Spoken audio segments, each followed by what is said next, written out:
बोला पुंडलिक वरदेव हरी विठ्ठल. श्री ज्ञानदेव तुकाराम. पंढरीनाथ भगवान की जय. माऊली ज्ञानेश्वर महाराज की जय. जगद्गुरु तुकाराम महाराज की जय. ज्ञानेश्वरीचा अध्याय 13वा म्हणजेच प्रकृती पुरुष विवेक योग या अध्यायाचं आपण वाचन आणि निरूपण करत आहोत. 34 भाग झालेले आहेत आणि 864 ओव्या झालेल्या आहेत. काल आपला 11वा श्लोक संपलेला आहे. आज आपण 12वा श्लोक आणि त्याचं वाचन करणार आहोत. पुढे जाण्याच्या अगोदर पाठीमागं काय घडलेलं आहे थोडक्यात आपण समजून घेऊयात आणि मग पुढे जाऊयात. हा जो अध्याय आहे प्रकृती पुरुष विवेक योग याला क्षेत्रज्ञ विभाग योग असं सुद्धा म्हणतात. या अध्यायाच्या सुरुवातीला ज्ञानेश्वर माऊली आपले जे गुरु आहेत निवृत्तीनाथ यांचं स्मरण करून या अध्यायाची सुरुवात करतात. सुरुवातीच्याच संभाषणामध्ये भगवान श्रीकृष्ण अर्जुनास म्हणतात, हे जे शरीर आहे याला क्षेत्र असे म्हणतात आणि ते जो जाणतो त्याला क्षेत्रज्ञ असं म्हणतात. शरीर म्हणजे क्षेत्र, जसं क्षेत्र म्हणजे शेती आणि क्षेत्रज्ञ म्हणजे शेतकरी. जो शेती कसतो तो शेतकरी. तसंच हे शरीर हे क्षेत्र आहे आणि मन म्हणजे क्षेत्रज्ञ आहे. कारण शरीराला जे काही चलनवलनासाठी भाग पाडलं जातं त्यासाठी मन कारणीभूत असतं. त्यामुळं मन हे क्षेत्रज्ञ आहे. आता जसं शेतकरी शेतामध्ये पीक पिकवतो, पेरतो, त्याला पाणी देतो, कष्ट करतो, ज्या प्रमाणात हे सगळं करतो त्या प्रमाणात त्याला पीक मिळत असतं. तसंच आपल्या शरीरातला जो क्षेत्रज्ञ आहे म्हणजे जे मन आहे ते शरीराकडून जे काही चांगले वाईट कर्म करून घेतो त्या प्रमाणात आपल्याला पाप आणि पुण्याची प्राप्ती होत असते. तर हाच क्षेत्रज्ञ विभाग योग असा आहे. आता हे जे क्षेत्र आहे याच्यावर सत्ता कोणाची आहे, ताबा कोणाचा आहे? तर या संदर्भात जे कर्मवादी आहेत, जे सांख्यमतवादी आहेत, जे संकल्पवादी आहेत, तसेच जे सांख्यवादी आहेत, कालवादी आहेत आणि स्वभाववादी आहेत, या सगळ्यांनी आपापल्या पद्धतीनं या शरीरावर म्हणजे या क्षेत्रावर कोणाचा अधिकार आहे हे सांगण्याचा प्रयत्न केलेला आहे.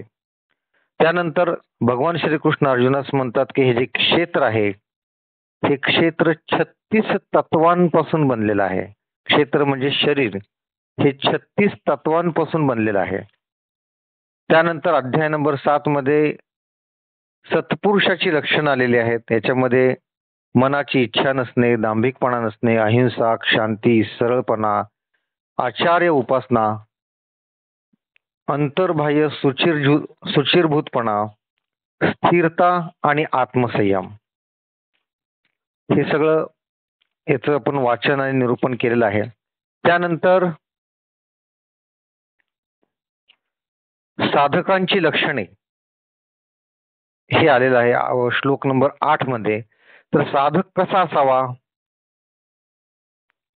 तर त्याच्यामध्ये विषयांच्या विषयी विरक्ती असावी, अहंकार नसावा, जन्म मृत्यू वृद्धपणा आणि शरीर व्यवस्था यांच्या ठिकाणी दोष दृष्टीने पाहणारा जर साधक असेल तरच त्याला ज्ञानप्राप्ती होते, अन्यथा त्याला ज्ञानप्राप्ती होत नाही. उदाहरणार्थ एखाद्या साधकाच्या अंगात जर अहंकार असेल, अहमपणा असेल, तर तो आपल्या गुरुकडे किंवा आपल्या शिक्षकाकडे अहंकारासहित जर गेला तर त्याला ज्ञानाची प्राप्ती होत नाही. कारण त्याचा अहंकार त्याला आतून सांगत असतो, हे काय, हे मला माहिती आहे, हे माझ्याशिवाय कोण जाणू शकतं, ह्याच्यापेक्षा मला माहिती जास्त आहे. असा अहंकारी होऊन जर त्यानं जर ऐकायला सुरुवात केली तर त्याला ती ज्ञान प्राप्ती होत नाही. त्यामुळे अहंकार पहिल्यांदा मनातून निघून गेला पाहिजे, काढून टाकला पाहिजे, तरच ज्ञानाची प्राप्ती होते. त्यानंतर ज्ञान संपन्न पुरुष कोणाला म्हणायचं हे आपण वाचलं तर ज्ञान संपन्न पुरुष तो असतो जो सर्वत्र उदासीनता असते त्याच्याकडे. पुत्र, स्त्री, गृह इत्यादींच्या ठिकाणी पूर्ण अनासक्ती असते. इष्ट अथवा अनिष्ट काही प्राप्त झाले तरी आपल्या चित्ताची समता नेहमी कायम ठेवणे हे गुण ज्याच्यामध्ये असतात तो ज्ञान संपन्न पुरुष असं म्हटले जाते. अजून काय असतं, तो अध्यात्म ज्ञानात निमग्न असतो. परमार्थिक ज्ञानाचा साक्षात्कार त्याला होत असतो. ही लक्षणे ज्ञान प्राप्त करून देणारे आहेत, म्हणूनच त्यांना ज्ञान असं म्हटले जाते. आणि याच्या विरुद्ध जे आहे ते अज्ञान. त्यानंतर अज्ञानाची लक्षण आलेली आहेत. अज्ञानाची लक्षण म्हणजे काय की आपली प्रतिष्ठा व्हावी, लोकांनी आपल्यास मान द्यावा किंवा आपला सत्कार केला म्हणजेच जो संतोष पावतो त्याला आनंद होतो, हे अज्ञानाचं लक्षण आहे पहिलं. तसंच गर्व हे दुसरं अज्ञानाचं लक्षण आहे. तसंच स्वतःच्या तोंडाने स्वतःच्या कृती कर्माची प्रसिद्धी करणं किंवा डांगोरा पिटणं हे तिसरं अज्ञानाचं लक्षण आहे. चौथं म्हणजे तो दिवसातून 3 वेळेस आंघोळ करतो, शरीराला नटवतो, पण प्राण्यांचे पूजन करत नाही, हे चौथं अज्ञानाचं लक्षण आहे. तसंच छोट्याशा लाभानं तो चढून जातो आणि थोडी जरी हानी झाली असता दुःखमग्न होतो, म्हणजे त्याचं मन स्थिर नसतं, हे स्वतः अज्ञानाचं लक्षण आहे. किंवा लोकांनी थोडी स्तुती केली की तो हर्षानं फुलतो, फुगतो, आणि जर कोणी थोडीशी निंदा जरी केली तर तो वाईट वाटून कपाळ धरून बसतो. मान व अपमान हे दोन्ही त्याला सहन होत नाही. बघा, ही सगळी अज्ञानाची लक्षणे आहेत बरं का. नंतर बाह्यत्कारी हा चांगला वाटतो, पण अंतर्यामी फार त्याच्या मनात हेतू वेगळे असतात. असे लोक घातक असतात बघा. अशा लोकांना गुरु सेवेचा तिटकार असतो. तसेच स्वतःचे कर्म स्वतः करत नाहीत आणि अशा लोकांच्या मनात संशय धारण केलेला असतो. अशा लोकांनी, जे अज्ञानी लोक असतात त्यांच्या संदर्भात हे सगळं बोलणं सुरू आहे. अशा लोकांना म्हणजे जे अज्ञानी आहेत त्यांना द्रव्याचा अभिलाप भरपूर असतो. कोणत्याही मार्गाने द्रव्य आलं तर यांना चालतं.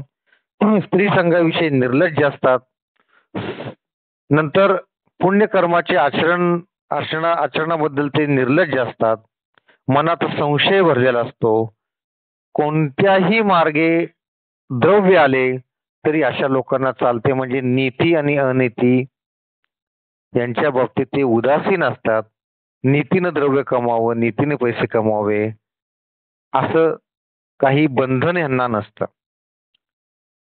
स्थिरपणा अजिबात नसतो. असे लोक थोड्याशा भयानं घाबरून जातात. दुःखाची गोष्ट ऐकल्याबरोबर गडबडून जातात.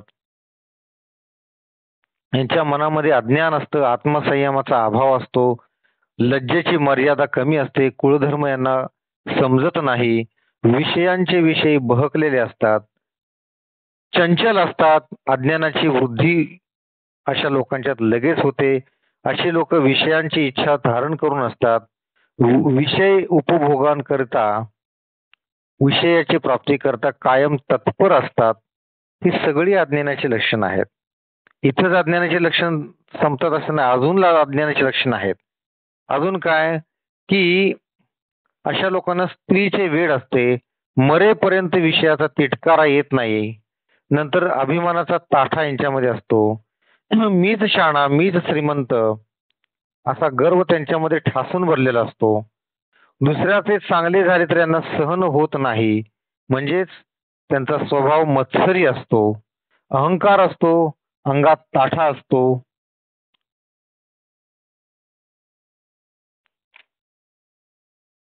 तसेच तारुण्याच्या भरामध्ये जे वयस्कर लोक असतात, जे थोडेसे कुबड आले लोक असतात, त्यांची असे लोक चेष्टा मस्करी करतात. हे सुद्धा अज्ञानाचंच लक्षण आहे. तारुण्याची धुंदी असते. तारुण्याच्या भरात कोणी आंधळा अगर कुबडा असं वाकलेला असेल तर त्याला वेडावून दाखवतात, चेष्टा मस्करी करतात.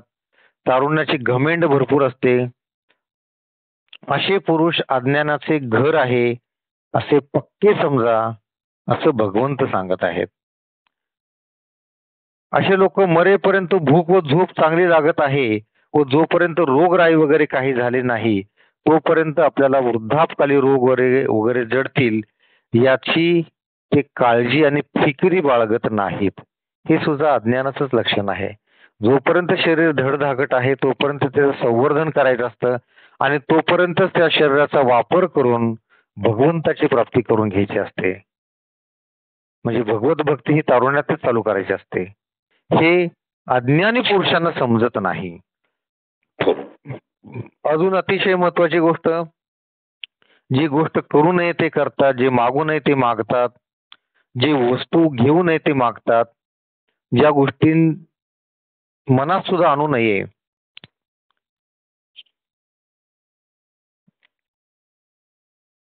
किंवा ज्या स्पर्शही करू नये त्या गोष्टी ते करतात. जिथे जाऊ नये तिथे जातात, पाहू नये ते पाहतात, खाऊ नये ते खातात. ज्याची संगत धरू नये अशाची संगत धरतात आणि जे ऐकू नये ते ऐकतात, बोलू नये ते बोलतात आणि असे केले तरी आपल्या हातून कोणता दोष घडत आहे असे ते मानत नाहीत. या संदर्भात आपण पाहिलं होतं की बिनधास्त असे लोक पाप करतात, बिनधास्तपणे व्यसन करतात. अगदी तरुणपणात लहानपणातच म्हणजे अगदी 10-11 वर्षाची मुलं सुद्धा व्यसनांच्या आहारी जातात. कारण हेच आहे की जे करू नये ते करतात. हे संस्कार लहानपणीच आई वडिलांनी मुलांना द्यायचे असतात. ते जर नाही दिले, आपण आता पाहतो अगदी 10-11 वर्षाची मुले जे ओढायचं नसतं ते ओढतात, नाकातोंडात धूर जाईल अशा गोष्टी करतात. थोडे मोठे झाले की जे प्यायचे नसतं ते पितात, जे बघायचं नाही ते बघतात, जे खायचं नाही अभक्ष्य भक्षण आहे ते भक्षण करतात. पहिलं म्हणजे हे जे वय आहे व्यसनाधीनतेचं वय हे हळूहळू कमी होत चाललेलं आहे. कारण संस्काराचा अभाव आहे, शास्त्र शिकण्याचा अभाव आहे, असे जे संत साहित्य आहे ते वाचनाचा अभाव आहे. घरामध्ये हिंदू संस्कृतीप्रमाणे वागणं बोलणं याचा अभाव आहे. दररोजची पूजा अर्चा होत नाही. घरामध्ये आरती, संध्याकाळच्या वेळेस शुभंकरोती असं पवित्र वातावरण घरात नसल्यामुळं मुलं या या व्यसनांच्या आहारी जातात. म्हणजे थोड्या वेळापुरता आनंद मिळतो म्हणून काही जे बघू नये ते बघतात, जे खाऊ नये ते खातात, जे ओढू नये ते ओढतात, जे पिऊ नये ते पितात आणि आपलं संपूर्ण आयुष्य नशेमध्ये वाया घालवतात. त्यामुळेच ज्या लोकांनी संकल्प घेतलेला आहे त्यांच्यासाठी हे 2 शब्द आपण सांगितलेले होता की ज्यांनी संकल्प घेतलेला आहे त्यांचे संकल्प दिवसातून 3दा त्याची आठवण करायची आहे, भगवंताचं नामस्मरण करायचं आहे. ज्ञानेश्वर माऊली यांनी भगवान श्रीकृष्ण यांची आराधना करायची आहे. दिवसातून 3दा हात जोडून त्यांची आराधना करायची आणि आपला संकल्प दृढ करायचा आहे. त्यासाठी काही नियम सांगितलेले आहेत. ते नियम म्हणजे अशा गोष्टींच्या पासून 10 फूट लांब राहायचं. एखादा कोणी तिकडे काय नाकातोंडात धूर घेऊन जर ओढत असेल तर त्याच्यापासून 10 फूट लांब राहायचं.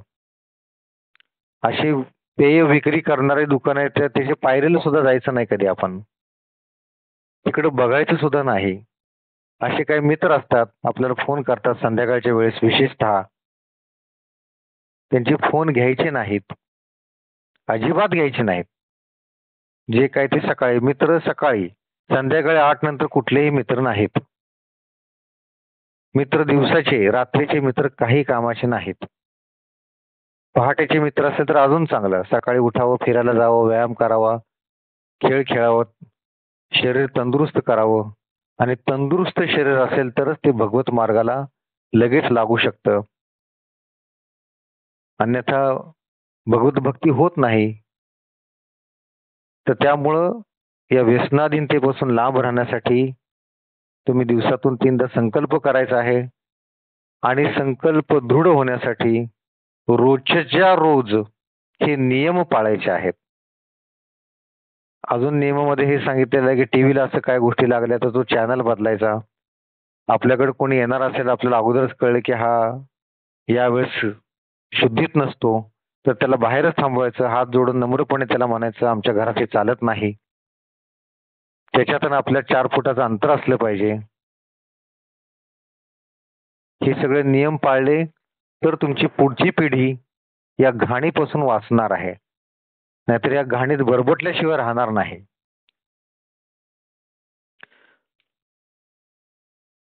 तर आपण अज्ञानाची लक्षणं वाचत आहोत. तर अशी लोक स्त्रीसाठी आसक्त असतात. आता स्त्रीसाठी आसक्ती, स्त्री संबंधी आसक्ती याच्यावर आपण भाग नंबर 32 मध्ये अख्खा भागच याच्यावर आपण बघितलेला आहे. तर अशी लोक स्त्रीच्या बाबतीत एवढी आसक्त असतात की माकड जसं गारुडाच्या तालावर नाचतं तसे असे लोक स्त्रीच्या तालावर नाचतात. आपल्या आप्तेष्टांना फसवून मिळवलेली संपत्ती स्त्रीच्या झोळीत आणून टाकतात.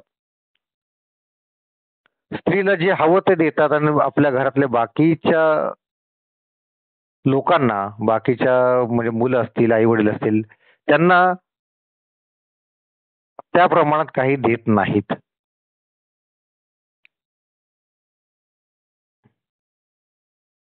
त्यानंतर अज्ञानाच्या लक्षणामध्ये अजून हे एक आलेलं की अशी लोक विषय प्राप्ती करता भगवंताची भक्ती करतात. म्हणजे मनात काहीतरी इच्छा धारण करून भगवंतापाशी जायचं, पाया पडायचं आणि भगवंताला मागणं मागायचं. देवा मला लॉटरी लागू दे, देवा माझा बंगला होऊ दे, देवा मला मूल होऊ दे, देवा मला जगात सगळ्यात प्रसिद्धी मिळू देत, वगैरे वगैरे वगैरे. ही सगळे विषय प्राप्तीच्या इच्छा आहेत. याच्यात म्हणजे भगवंत जरी प्रसन्न झाला तर काय मागावं हे समजायला सुद्धा अक्कल लागते. आणि ती अक्कल येण्यासाठी असे ग्रंथ वाचायचे असतात.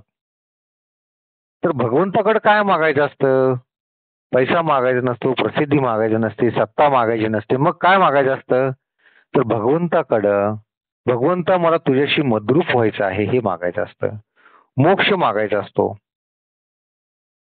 भगवंताच्या चरणी आपण कायम एकरूप व्हावं, आपण ब्रह्मरूप व्हावं हे मागायचं असतं. नेमकं लोक विरुद्ध काहीतरी मागतात. देव प्रसन्न झाले की स्वर्गसुख मागतात. त्याला स्वर्गसुख मिळतं, स्वर्गात जातात आणि जसं स्वर्गसुख उपभोगतात तसं बॅलन्स संपत जातो. पुण्याचा बॅलन्स संपत जातो. बॅलन्स संपले की परत पृथ्वीवर यावं लागतं. पृथ्वीवर आलं की परत पाप पुण्याच्या फेऱ्यात अडकतो. शरीराकडून मन जे पाप आणि पुण्य करून घेत असतं, ज्यावेळेस मृत्यू होतो त्यावेळेस एकतर पाप शिल्लक राहतं नाही तर पुण्य शिल्लक राहतं. पाप शिल्लक राहिलं तर त्याचं बक्षीस म्हणून पुढचा जन्म घ्यावाच लागतो. पुढच्या जन्मात त्याला त्याचं बक्षीस म्हणून सगळं चांगलं चांगलं मिळत जातं. आणि पाप शिल्लक राहिलं तरी सुद्धा पुढचा जन्म घ्यावाच लागतो, कारण ते पाप भोगायचं असतं. म्हणजे जन्माच्या शेवटी म्हणजे मृत्यूच्या पूर्वी पाप किंवा पुण्य काही तर काही शिल्लक राहतं आणि ते शिल्लक राहिल्यामुळे पुढचा जन्म घ्यावाच लागतो. हे असंच रहाटगाडगं चालत राहतं. म्हणजे आपल्याला मोक्ष मिळत नाही. या जन्म मृत्यूच्या फेऱ्यातून आपण कधीही बाहेर निघत नाही. म्हणून भगवत प्राप्ती करण्यासाठी भगवंताची सेवा करायची, भगवंताची आराधना करायची आणि याच जन्मामध्ये भगवंताची प्राप्ती करून घ्यायची. हे ज्यांना समजत नाही ते अज्ञानी.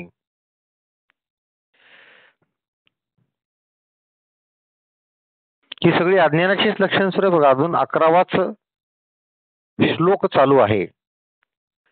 तसंच कालच्या भागात आपण हे पाहिलं की जे कामशास्त्रात प्रवीण आहेत, नंतर जे वैद्यक शास्त्रात निपुण आहेत, काव्य नाट्यशास्त्रात त्यांचा कोणी हात धरू शकत नाही, म्हणजे सर्व शास्त्रात जे निपुण आहेत पण आत्मज्ञानाविषयी जे जन्मांध आहेत, म्हणजे त्यांचा काही संबंध नाही आत्मज्ञानाविषयी, अशा लोकांचा काही उपयोग नाही. आत्मज्ञाना वाचून सर्व शास्त्रे अप्रमाण होतं असं सांगितलेलं आहे. म्हणजे आत्मज्ञान हे अतिशय महत्वाचं आहे.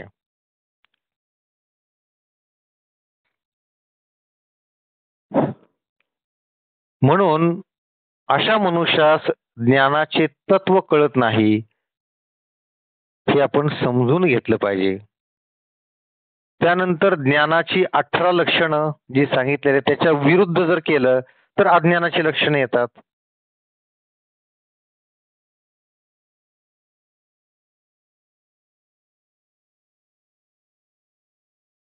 आता यानंतर हा श्लोक नंबर 11 संपतो. काल आपण इथपर्यंत आलो होतो.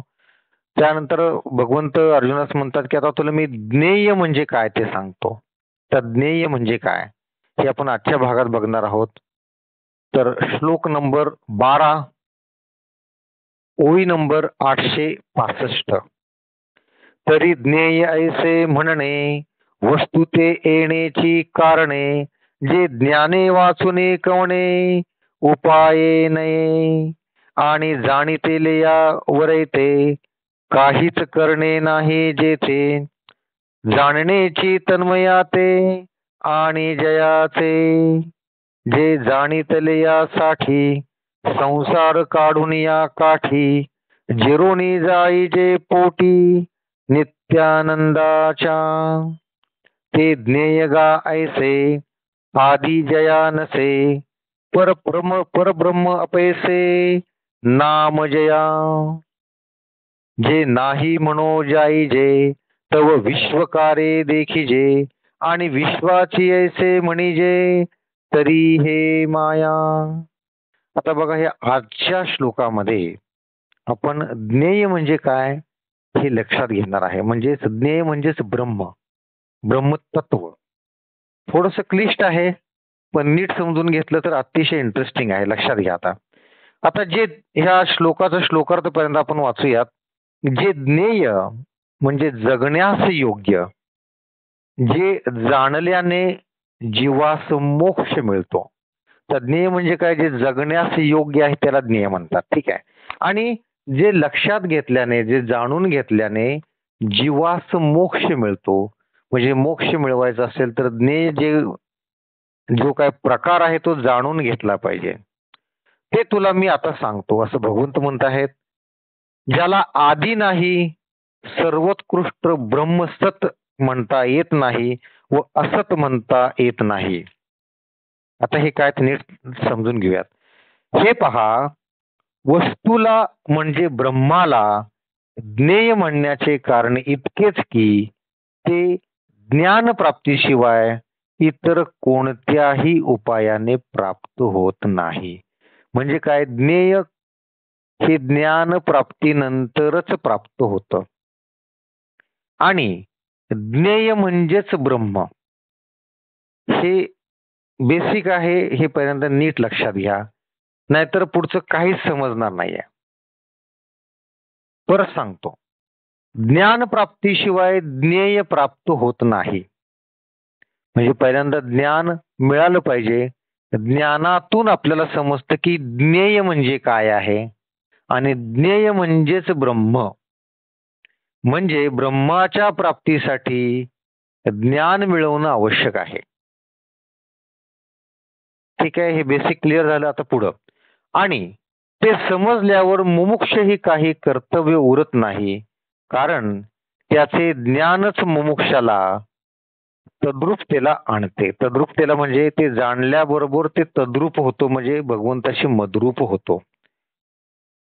जे जाणले असता, जे म्हणजे जे ज्ञान ते जाणले असता मुमुक्षाने संसाराचा त्याग करून नित्यानंदात निमिग्र व्हावे. ते ज्ञेय आहे की ते ज्ञेय असे आहे की त्याला आदी नाही आणि त्याला साहजिकच परब्रह्म असे नाव आहे. बघा, आपण ब्रह्माला काय म्हणतो, ब्रह्माला आदी नाहीये, अंत नाहीये, म्हणूनच त्याला परब्रह्म असं म्हणतात ना. सृष्टी कोणी निर्माण केली, ब्रह्माने निर्माण केली. त्यांच्या अगोदर कोण नाही, त्यांच्या नंतरही कोण नाहीये. ते नाही म्हणाव्यास जावे तर विश्वरूपे करून दृष्टीस पडते. आता आपण जर असा विचार केला की ब्रह्म नाहीये, दिसत नाही त्यामुळे ब्रह्म नाहीये, पण ही सृष्टी कुणी निर्माण केली? मग सृष्टी तर दृष्टीच पडते आपल्याला. आपण म्हणतो ना, कणा कणात देव आहे, मना मनात देव आहे, प्रत्येक प्राणी मात्रात देव आहे. म्हणजे काय? हे त्यानं निर्माण केलेलं आहे, म्हणून प्रत्येक कणाकणात मना मनात देव आहे. मग आपण ब्रह्म नाही असं कसं म्हणू शकतो? असा प्रश्न आहे इथं. की आपण नाही म्हणायला जावे तर विश्वरूपे करून दृष्टीच पडते. हे विश्वरूप दृष्टीच पडतं, सगळं विश्व आपलं दृष्टीच पडतं, मग नाही कसं म्हणणार ब्रह्म? कोण निर्माण केलं मग हे? आणि विश्वच परब्रह्म असे म्हणावे तर ही माया आहे, हे नीट लक्षात घ्या. या वाक्य परत आता हे फोड करून सांगतो की आपण जर ब्रह्म नाही असं समजलं, आता ब्रह्म डोळ्याने दिसत नाही, वास येत नाही, काय त्याला आकार नाही, उकार नाही, काहीच नाहीये. मग जे अज्ञानी लोक असतात ते म्हणतात कुठे आहे ब्रह्म? दाखव मला, कुठे आहे देव तुझं? दाखव, त्याचं लक्षण सांग, कुठे आहे तो? मग अशा अज्ञानी लोकांना आपण यांच्या नादी लागायचं नाही, यांना काही सांगायचं नाही. तो नाही म्हणतो ठीक आहे, तू तुझं तुझं अज्ञान तुझ्यापाशी, त्याला तू अज्ञानी पण म्हणायचं नाही, तू चांगला पण म्हणायचं नाही, तू वाईट पण म्हणायचं नाही, काहीच नाही, त्याला सोडून द्यायचं तसंच. आता जे सांगणार आहे ते आपल्या स्वतःसाठी आहे. काय? नीट लक्षात घ्या.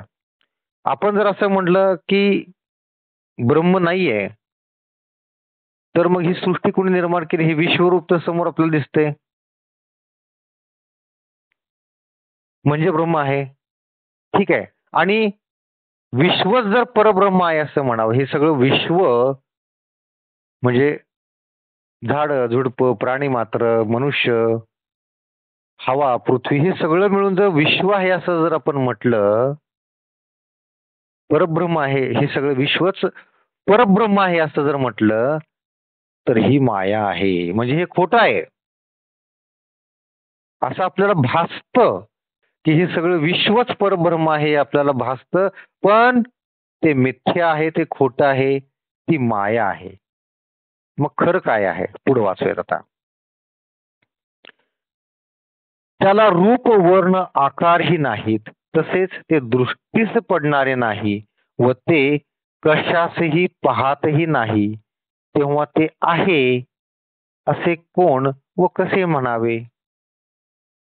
ब्रह्म किंवा जे ज्ञेय आहे ते आहे कसं म्हणावं? कारण त्याला रूप नाहीये, वर्ण नाही, आकार नाही, तसेच ते दृष्टीच पडत नाही व ते कशाच पाहतही नाही. ते जे जे ज्ञेय आहे, जे ब्रह्म आहे, ते आपल्याकडे बघतंय का?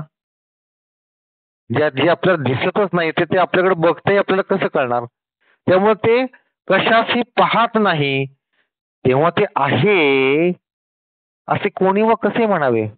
कसं काय म्हणणार आपण ज्ञेय आहे, ते दिसत नाहीये? एखादा आडगा माणूस आला, अज्ञानी माणूस आला, कुठं आहे तुझं ज्ञेय? दाखव मला. कुठं आहे तुझं ब्रह्म? दाखव मला. काय दाखवणार आपण त्याला? ही हवा म्हणजे ब्रह्म आहे म्हणणार, किंवा प्राणी मात्र म्हणजे ब्रह्म आहे म्हणणार, ही सृष्टी म्हणजे ब्रह्म आहे, ही झाडं झुडपं सगळे दिसतात, ही हवा, प्राणी, पृथ्वी दिसते म्हणजे ब्रह्म आहे असं आपण जर त्याला सांगितलं, तर तो म्हणणार हे हवा पाणी सगळं मला दिसतंय, ह्याला हवा म्हणतात, ह्याला पाणी म्हणतात, याला झाडं म्हणतात, ह्याला डोंगर म्हणतात, ब्रह्म कशाला म्हणतात? ज्ञेय कशाला म्हणतात? त्याच्या प्रश्नाचं उत्तर आपल्याकडं नाही, कारण त्याला रूप नाही, वर्ण नाही, आकार नाही, ते दृष्टीस पडत नाही. मग ते आहे असे कोणी व कसे म्हणावे?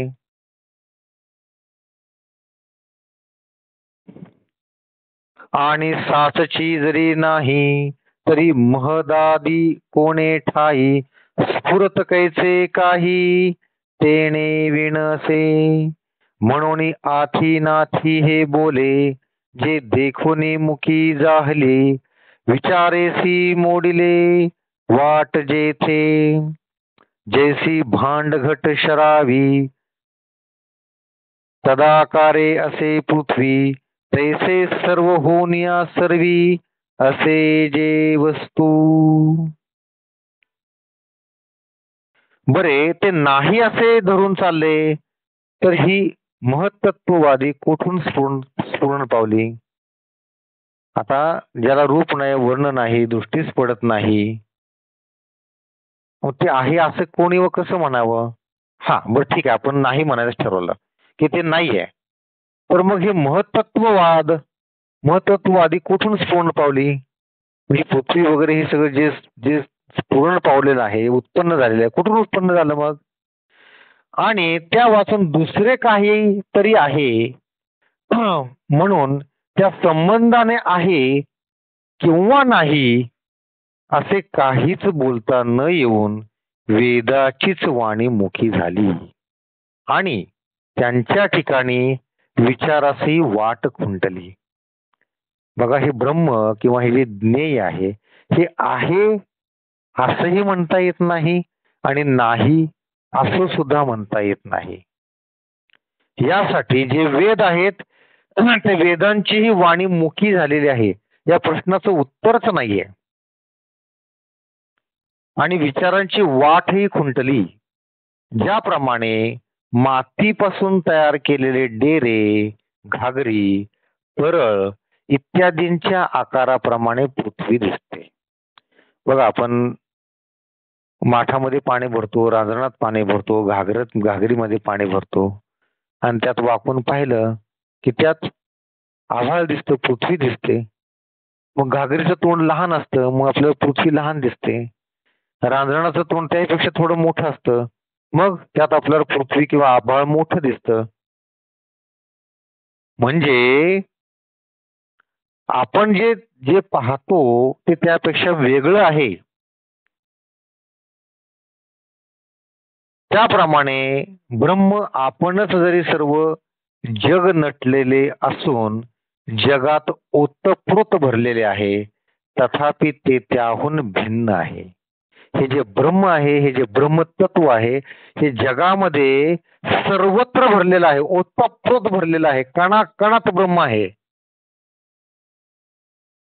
तरी सुद्धा ते त्याहून भिन्न आहे. लक्षात घ्या, ब्रह्मतत्व हे सगळ्या कणाकणात आहे, पाण्यात आहे, पृथ्वीत आहे, ढगात आहे, डोंगरात आहे, प्राणी मात्रात आहे, सगळीकडे ब्रह्मतत्व आहे. पण ते प्राणी म्हणजे ब्रह्म आहे का? ते पाणी म्हणजे ब्रह्म आहे का? ते ढग म्हणजे ब्रह्म आहे का? ही पृथ्वी म्हणजे ब्रह्म आहे का? ते डोंगर म्हणजे ब्रह्म आहे का? तर नाही, ते त्याही पेक्षा वेगळं आहे. ते तत्व आहे. ब्रह्म हे तत्व आहे, ते दिसत नाही, त्याला आधी नाहीये, अंत नाहीये, म्हणूनच त्याला ब्रह्म म्हणतात, आधी ब्रह्म म्हणतात त्याला. इथंच आपला हा भाग श्लोक नंबर 12 संपतो. आता श्लोक नंबर 13 इथं आपण श्लोकार्थ बघूयात. या ब्रह्माचा विषयच अजून या 13व्या श्लोकात आलेला आहे बरं का. या जगात त्याला सर्व बाजूनी हात व पाय आहेत, सर्व बाजूने नेत्र, मस्तके, मुखे आहेत, सर्व बाजूने कान आहेत आणि ते सर्वाला व्यापून राहिलेलं आहे. ते म्हणजे काय? ते म्हणजे ज्ञेय, ते म्हणजे ब्रह्मतत्व. हे ब्रह्मतत्व या जगात सर्व बाजूनी त्याला हात पाय आहेत, सर्व बाजूने नेत्र आहेत, मस्तके व मुखे आहेत, चारी बाजूने कान आहेत आणि ते म्हणजे हे जे ब्रह्म म्हणजे जे ज्ञेय सर्वाला व्यापून राहिलेले आहे. आता हे नीट समजून घेण्यासाठी आपण काही ओव्या वाचूयात. आघवांची देशी काली नव्हता देश काळा वेगळी, जे क्रिया स्थूळास्थूळी तेची हात जयाचे, तया ते या कारणे विश्वबाहू ऐसे म्हणणे, जे सर्वची सर्वपणे सर्वदा करी आणि समस्ताही ठाया एकेकाळी धनंजया, आले असे म्हणून जया विश्वाग्री नाम. पै सवितया अंग डोळे नाहीत वेगळे वेगळे, तैसे सर्व दृष्ट सकळे स्वरूपे जे.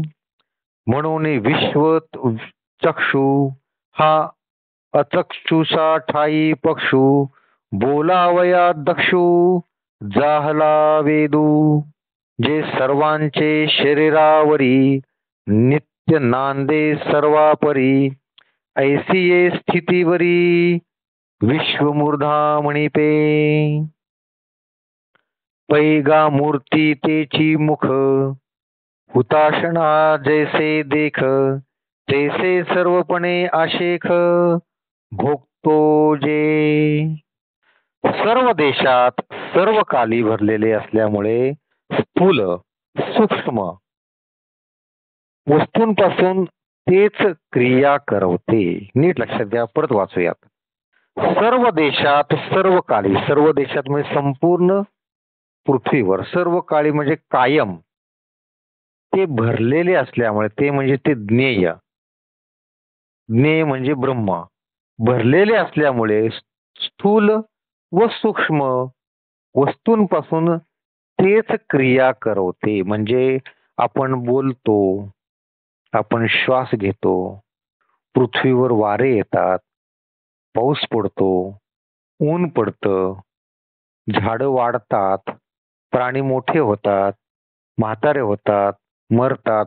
ह्या सगळ्या क्रिया कोण करतं, कोण करून घेतं? ह्या सगळ्या ज्या क्रिया होतात, हे जन्म मृत्यू, हे सगळं जे होतं हे कोणामुळे होतं? तर हे त्याच्यामुळे होतं. ते म्हणजे काय? ते म्हणजे ज्ञेय.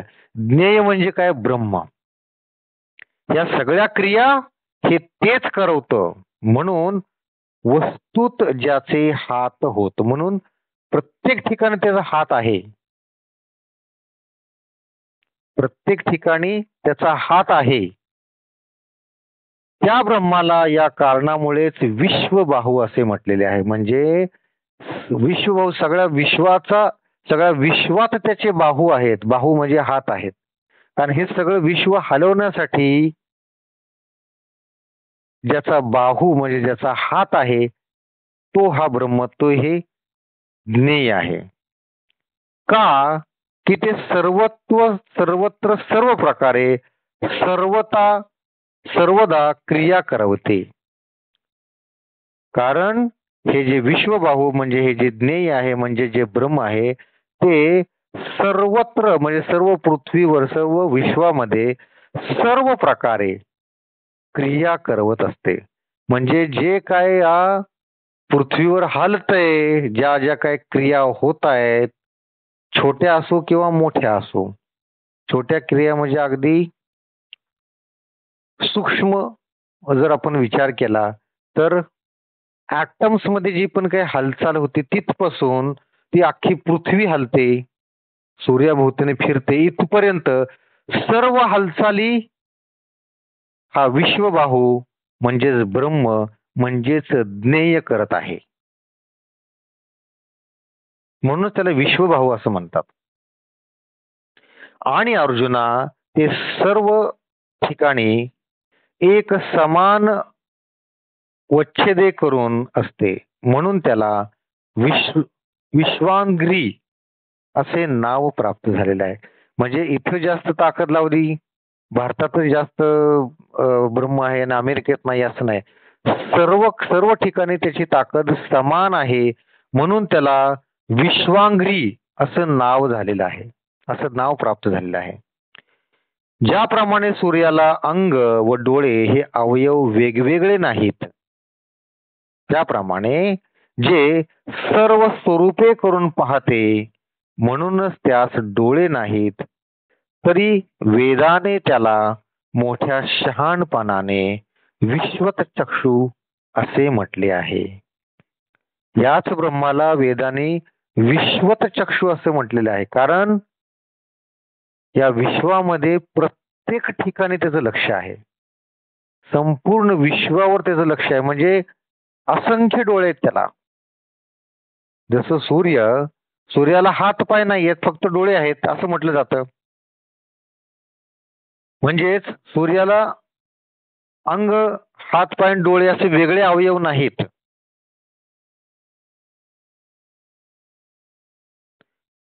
त्याचप्रमाणे हे जे ब्रह्म आहे त्याचे सर्वत्र डोळे आहेत, म्हणून ते सर्व विश्वाला पाहू शकतो.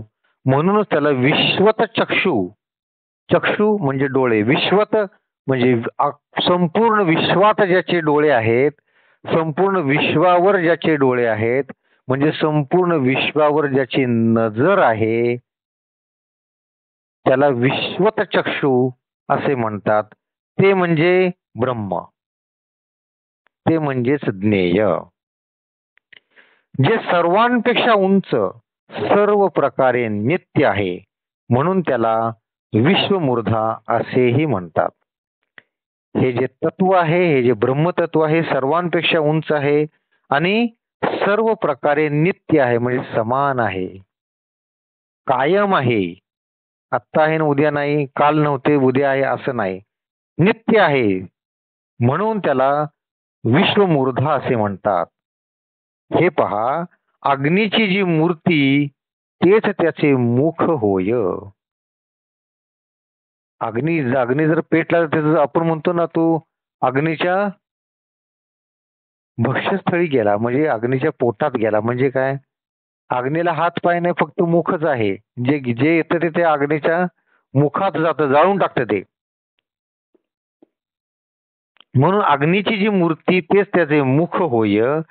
त्याचप्रमाणे जे ब्रह्म सर्व वस्तूंचा उपभोग घेत, हे ब्रह्म सर्व वस्तूंचा, सर्व विश्वाचा उपभोग घेत.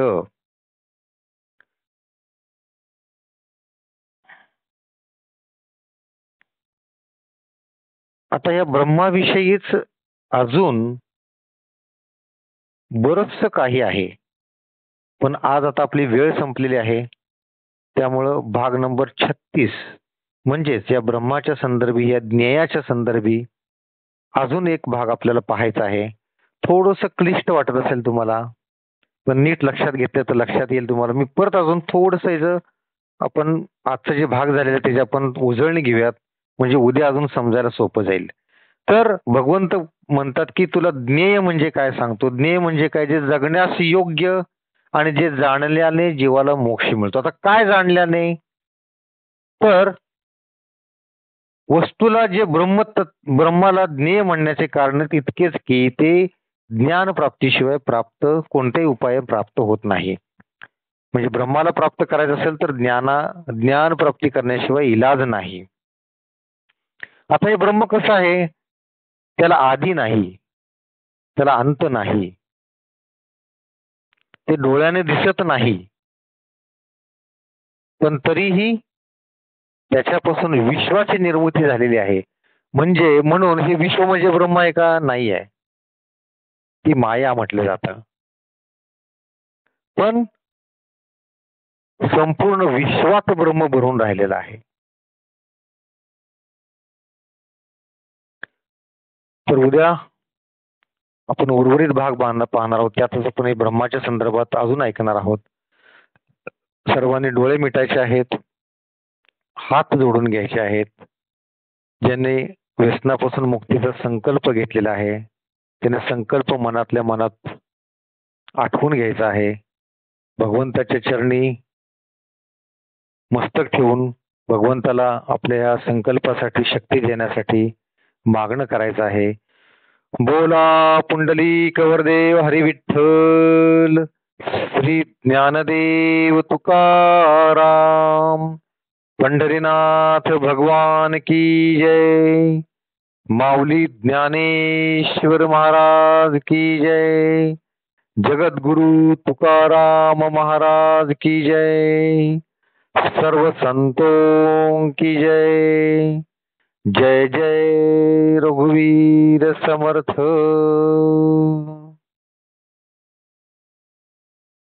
रामकृष्ण हरी.